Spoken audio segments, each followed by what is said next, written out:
दो और उस वीआईपी का नाम उजागर करो। और ये सारी मांगों को लेकर हमने कल मुख्यमंत्री से आंखों में आंखें डालकर उनसे सवाल पूछे हैं और वो शर्मिंदा होकर जो है मुस्कुराते हुए आगे चल गए, लेकिन उनके पास हमें लगा नहीं कि कोई जवाब ऐसा रहा हो। दोस्तों नमस्कार, आप देख रहे हैं पुनः गांव की ओर और इस वक्त मैं हूं जिला कांग्रेस कमेटी न्यू टिहरी में और यहां पर आज एक प्रेस वार्ता रखी गई कि आखिर क्या कुछ फ़ायदा हुआ कल बेटी बुआरी कौथिक को लेके, क्योंकि भारतीय जनता पार्टी के द्वारा की गई थी। कल आपने देखा होगा जब रोड शो निकल रहा था तो उसी दौरान एक पहाड़ी देवेंद्र नौडियाल किस तरह से दहाड़ रहा था, अंकिता को न्याय दो। आइए मैं उनके पास सीधा चलूँगा। पहले नमस्कार, कैसे हैं आप? बढ़िया। कल हम आपको देख रहे थे रोड शो के दौरान, बिल्कुल आप दहाड़ रहे थे, बिल्कुल साइड में खड़ा होकर। इसमें आपकी पीड़ा कहीं ना कहीं झलक रही थी। जी ज़रूर, एक पार्टी के सदस्य होने के साथ साथ एक राज्य आंदोलनकारी भी रहा हूँ, तो वो पीड़ा तो हमारे अंदर है ही कि उत्तराखंड जिस मकसद से इस लड़ाई को लड़ा गया था, उत्तराखंड बनाने की, इस पहाड़ का दर्द समझने की, और पहाड़ में हमारे सारी सुविधाएं हमारे मुंह के आगे होंगी, हमारा रोज़गार, हमारी ज़मीन, इन सारी लड़ाइयों को लेकर जो वो लड़ाई लड़ी गई थी, सारी मांगों को लेकर, आज 23 साल के बाद भी अभी हम बहुत पीछे हैं उन सारी चीज़ों में। और हम अपने सामने अपनी ज़मीनों को बिकता हुआ देख रहे हैं, अपना रोज़गार छीनता हुआ देख रहे हैं। तो ये लड़ाई एक आम पहाड़ी लड़ रहा है। कुछ दिन पहले देहरादून में भी एक बड़ा जलसा इसको लेकर हुआ था, उसमें भी हमने प्रतिभाग किया था, जिसमें मूल निवास और भू कानून की मांग को लेकर लड़ाई लड़ी गई थी।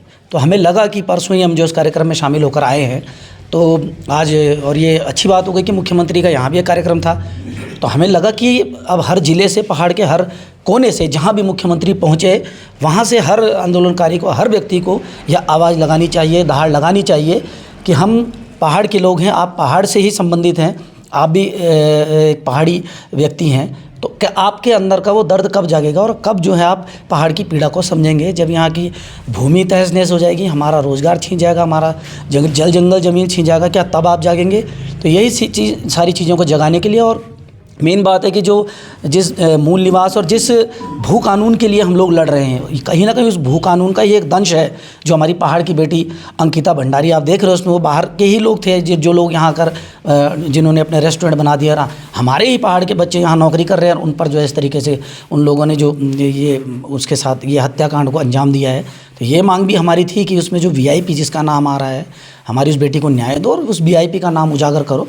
और ये सारी मांगों को लेकर हमने कल मुख्यमंत्री से आंखों में आंखें डालकर उनसे सवाल पूछे हैं और वो शर्मिंदा होकर जो है मुस्कुराते हुए आगे चल गए, लेकिन उनके पास हमें लगा नहीं कि कोई जवाब ऐसा रहा हो। मैं तो इस कार्यक्रम को जो कल कार्यक्रम हुआ मुख्यमंत्री जी का, ये बिल्कुल इनका पार्टी का था और सरकारी कर्मचारियों का इन्होंने डरा धमका के उनको जो भाग लिया गया उनके द्वारा। और मैं तो समझता हूँ कि बीजेपी के लोग जैसे गले पट्टा डालते हैं ना, भगवा पट्टा, वैसे अब कर्मचारियों को डाल देना चाहिए। वो भी उन्हीं के कार्यकर्ता बन गए हैं। और इस जो कल इनका जो रोड शो था, सरकारी धन का दुरुपयोग किया गया और उसका कोई औचित्य नहीं था, उसका कोई भी लाभ जो है नहीं मिला, सिर्फ अपने को पंप एंड शो करने वाला था। लोग परेशान रहे, गांव से आए हुए लोग परेशान थे, वो डर के मारे इस कार्यक्रम में आए और उनको ऊपर तक नहीं जाने दिया गया जहाँ कार्यक्रम हो रहा था। वो बेचारे नीचे जो कमल का फूल था वहीं पे थे, वो रुक गए थे और बहुत बड़ी परेशानी में थे। कल का कार्यक्रम जो है ऐसा लगता था कि जैसे हमारे शांति प्रसाद जी ने कहा कि खाली चना थोता चना बाजे घाना वाली बात। जैसा अभी आपने कहा कि सरकारी कर्मचारियों को भी बीजेपी का पट्टा डालना चाहिए जी, ये बात आप किस लिए कह रहे हैं? इसलिए कह रहे हैं कि जो काम जो बीजेपी वाला बोल रहा है वो भी जो डीएम बोल रहा है, एसडीएम बोल रहा है, पुलिस प्रशासन बोल रहा है, मतलब उनको कानून का कोई मतलब नहीं है। जो बीजेपी के लोग आदेश करेंगे वही उन्हीं के लिए कानून है, क्योंकि कानून से ऊपर कोई नहीं है। सब लोग कानून के नीचे हम काम कर रहे हैं। और कल जो भीड़ हुई ये सब सरकारी लोग लाए, प्रधानों को डराया गया, पंचायत मंत्रियों को जो डराया गया कि तुम लाओ भैया, नहीं तो तुम्हारे खिलाफ जो कार्रवाई की जाएगी, जो हमें सुनने में आया है। अरे अभी तक जो वो लोग जो मानसिक रूप से परेशान है कि क्या पता फिर दोबारा से करना पड़े।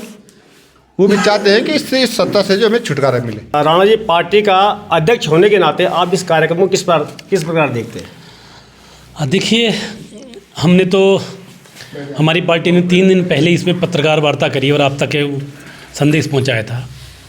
हमने हमारे पूर्व वक्ता जैसे हमारे प्रदेश प्रवक्ता जी ने कहा कि हमने इसलिए विरोध नहीं किया माननीय मुख्यमंत्री जी का कि टिहरी की महान जनता को कहीं ऐसा ना लगे कि आज टिहरी में मुख्यमंत्री जी आ रहे हैं, रोड शो कर रहे हैं, बहुत लावा लश्कर के साथ यहाँ पर आ रहे हैं और संभवतः कोई बहुत बड़ा तोहफा, बहुत बड़ा टिहरी की महान जनता को कुछ वो देना चाह रहे हैं और हमारी वजह से नहीं हुआ है। हमने विरोध किया है, हमने उनका विरोध प्रदर्शन किया, इस वजह से उन्होंने नहीं दिया, ऐसा लोगों को न लगे, इसलिए हमने बहुत ज़्यादा बड़ा विरोध प्रदर्शन नहीं किया।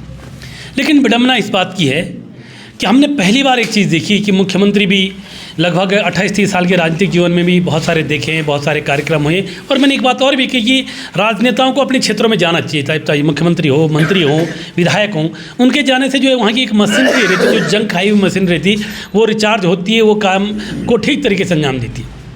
लेकिन ये पहली बार हमने देखा कि किसी मुख्यमंत्री जी के कार्यक्रम के रोड शो में ग्राम पंचायत विकास अधिकारी से लेकर, पंचायत मंत्री से लेकर, कृषि अधिकारी से लेकर, भूमि संरक्षण अधिकारी से लेकर और जनपद के तमाम आला अफसरों तक की ड्यूटी लगाई गई। ये मैं आपको दिखा रहा हूँ, या आप इस सूची को आप ये देख लीजिए, इस सूची को देख लीजिए आप, ये देखिए आप, ये 12 सेक्टर बनाए गए थे और 12 सेक्टरों में अलग अलग अधिकारी की ड्यूटी लगभग 50-50 मीटर, 100-100 मीटर के सेक्टर बनाए गए थे और अलग अलग विभागों की ड्यूटी, कृषि विभाग 200 व्यक्ति, उद्यान विभाग 200 व्यक्ति, पशुपालन विभाग 300 व्यक्ति, खेल विभाग 100 व्यक्ति, शिक्षा विभाग 400, NCC सहित NRLM विकासखंड चंबा और इस तरीके से ये महिला मंगल दल, युवक मंगल दल, महिला स्वयं सहायता समूह, उद्यान विभाग, तमाम तरह के जो जितने भी डिपार्टमेंट हैं सबकी ड्यूटी लगाई गई थी। जितने भी विभाग थे सबको बिल्कुल जो ड्यूटी लगाई गई थी कि अब आपको नौकरी करनी है तो भाई पहले गांव से 200, 400, 500 महिलाओं को लाओ, बहनों को लाओ, स्वयं सहायता समूह को लाओ, क्योंकि मुख्यमंत्री जी पे आपने फूल बरसाने और सबने ये काम बखूबी किया भी। और सारी बखूबी जितनी भीड़ थी, उस भीड़ में एक हमारा कांग्रेस का साथी देवेंद्र नौडियाल ने एक बात बहुत मजबूती के साथ वहाँ पर उठाई। उन्होंने कहा कि मूल निवास और हमारा बहुत देश जो कानून है और अंकिता भंडारी को न्याय की बात उन्होंने करी। उनके मन में पीड़ा है, वो आंदोलनकारी हैं। आप भी पेशे से वकील भी हैं और राजनेता भी हैं, जैसा कि आप कह रहे हैं कि थोता चना बाजे घना, ये बात डायलॉग तो सबने सुना, पर आज इस डायलॉग को मानने की क्या जरूरत पड़ी, ऐसा कुछ क्या संदेश देना चाहते हैं? थोता चना बाजे घना एक बहुत प्रसिद्ध लोकोक्ति है और ये इसका भावार्थ ये है कि जो करते कुछ नहीं है और बोलते ज़्यादा हैं। अच्छा, ये उन लोगों के लिए ये लोकोक्ति है और ये लोकोक्ति कल भारतीय जनता पार्टी का कल जो टिहरी में कार्यक्रम था उस पर बहुत सटीक और फिट बैठती है। मैं आपके पुणे गांव की ओर के इस चैनल को धन्यवाद देता हूं और रतुड़ जी आपको भी साधुवाद देता हूं कि आप लगातार बहुत अच्छे जन सरोकारों के मुद्दे उठा रहे हैं। मैं आपके माध्यम से जिला प्रशासन से पहले एक अनुरोध कर रहा हूं, जो बौराड़ी में मुख्यमंत्री के आने के दौरान जो बाड़ेबंदी की गई है, जो स्टील के गार्डर सड़कों के दोनों तरफ लगाए हैं, कृपा करके उसको तत्काल प्रभाव से हटा दीजिए। लोग दुर्घटनाग्रस्त हो जाएंगे, लोगों के बच्चे स्कूटी मोटरसाइकिल में गिर पड़ेंगे, उसके एंगल सड़कों पर आ गए हैं तो उन्हें तत्काल हटा दीजिए। 24 घंटे होने वाले हैं, मुख्यमंत्री जी का कार्यक्रम निपट चुका है। अधिकारी, कर्मचारी, पुलिस बल सब ने चैन की सांस ले ली है। जिनकी सांसें भारतीय जनता पार्टी ने पिछले 15 दिन से रोकी हुई थी, उन सब ने चैन की सांस ले ली है। और हम कांग्रेस जो प्रमुख विपक्षी दल है, हमने मुख्यमंत्री जी के कार्यक्रम का कोई व्यापक रूप से कोई विरोध नहीं किया। इसलिए विरोध नहीं किया ताकि टिहरी की जनता में ये मैसेज ना जाए कि हम विरोध कर रहे हैं इसलिए मुख्यमंत्री जी कुछ नहीं कर पाए। हमने उनको खुला फील्ड दिया, हमको उनका पूरा मैदान दिया कि आप आइए, मैदान में बैटिंग कीजिए, चौके छक्के मारिए। लेकिन उन्होंने कल कोई चौके छक्के नहीं मारे, वो LBW पर कल आउट हुए हैं। हमारे एक साथी ने सिर्फ उन्हें 2 तख्तियां दिखाई जो उनका अधिकार था। उन तख्ती के माध्यम से उन्होंने मूल निवास, भू कानून, अंकिता भंडारी को न्याय दो, ये 3 बातें रखी है। उसको हम भी रख रहे हैं प्रमुखता से। और कल मुख्यमंत्री जी के पास एक बहुत सुनहरा अवसर था, वो टिहरी में थे। ये टिहरी इंद्रमणि बडोनी जी, मोलू भरदारी जी, वीर गबर सिंह जी, श्रीदेव सुमन जी की धरती है, जिन्होंने हमेशा संघर्ष किया है और इंद्रमणि बडोनी जी की वजह से पूरा राज्य भी हमको मिला है। तो कल इतना सुनहरा अवसर मुख्यमंत्री जी के पास था, वो यहीं से राज्य निर्माण के आंदोलनकारियों के आरक्षण पर कुछ कहते, उनकी समान पेंशन पर कुछ कहते, वो मूल निवास पर कुछ कहते, वो सशक्त भू कानून पर कुछ कहते, लेकिन उन्होंने कुछ नहीं कहा। वो टिहरी जिले के मेडिकल कॉलेज पर कुछ कहते, वो भी छोड़िए।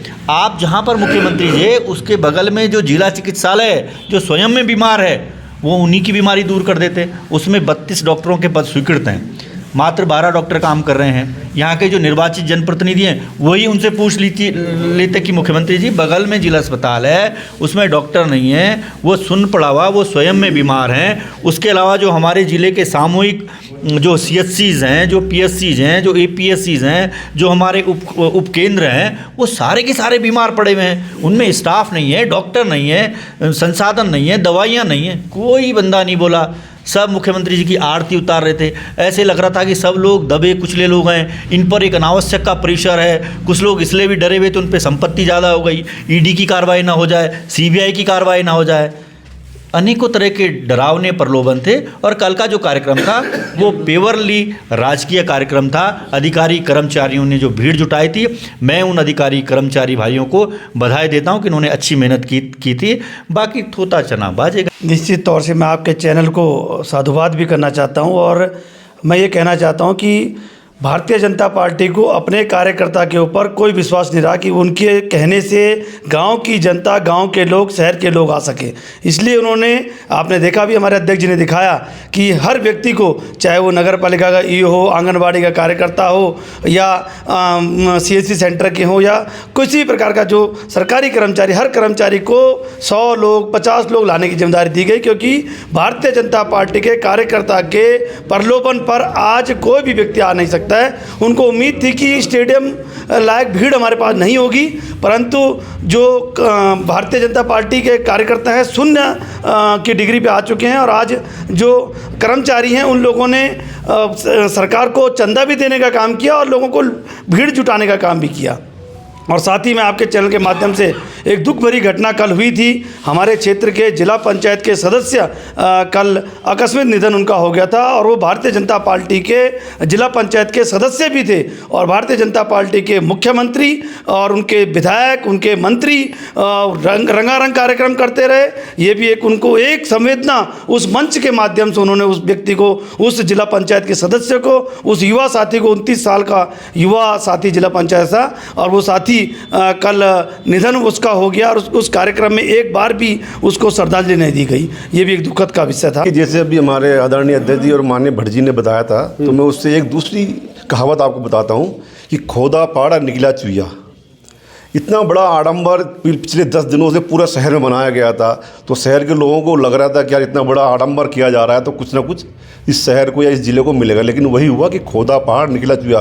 टिहरी शहर के, खासकर टिहरी शहर के लोगों की मैं बात करूँगा, लोगों को बड़ी उम्मीदें थी कि टिहरी शहर के लिए कोई बड़ी घोषणा की जाएगी, चाहे मेडिकल कॉलेज की हो या जो टिहरी शहर की समस्याएँ हैं। आप इस शहर के निचले हिस्से में जाएंगे तो वहाँ पर आज तक वहाँ पे जो है, वहाँ पे सीवर की निकासी नहीं है। तो लोगों को काफ़ी टाइम से लोग मांग कर रहे हैं। लोगों को बड़ी उम्मीदें थी कि यार हो सकता है कि इसके बारे में कुछ मुख्यमंत्री जी बोलेंगे या टिहरी बांध की समस्याओं को लेकर के जो हमारे पिछले कई टाइम से शहर के लोग हैं, जो बांध की समस्याएं हैं, जो हमारे वार्ड नंबर 1 से लेकर 6 तक का जो भुगतान कम दरों में हुआ, उसकी लोग बड़े लंबे टाइम से लोग उसकी आंदोलन कर रहे हैं, मांग कर रहे हैं। तो लोगों को उम्मीद थी कि यार कि चाहे हो सकता है कि मुख्यमंत्री जी आ रहे हैं तो इसके लिए बारे में कुछ घोषणा करेंगे। लेकिन जैसा अभी आपने कहा कि सीवर की बात है नहीं, सीधे सीधे संबंध सफाई से। इतने बरसों से करोड़ों रुपए से इतने बरसों से करोड़ों रुपए खर्च करने के बाद भी झाड़ियाँ नहीं कटी, नालियाँ साफ नहीं, लेकिन एकाएक रातों रात कट जाती। इस पर क्या कहेंगे आप? बिल्कुल, ये इतना बड़ा खर्चा जो किया गया, जैसे लग रहा था कि पूरा शहर, पूरा ये आपको PI से नीचे का पूरा इलाका ऐसा जगमगा दिया था। तो लोगों को लग रहा था कि यार बहुत बड़ा कोई काम है, बहुत बड़ा कोई घोषणा होने वाली है, इतनी बड़ा व्यापक तैयारी की। लेकिन वही मैंने कहा ना, अभी खोदा पहाड़ निकली चुईया। 4 दिन की चांदी पर अंधेरी रात।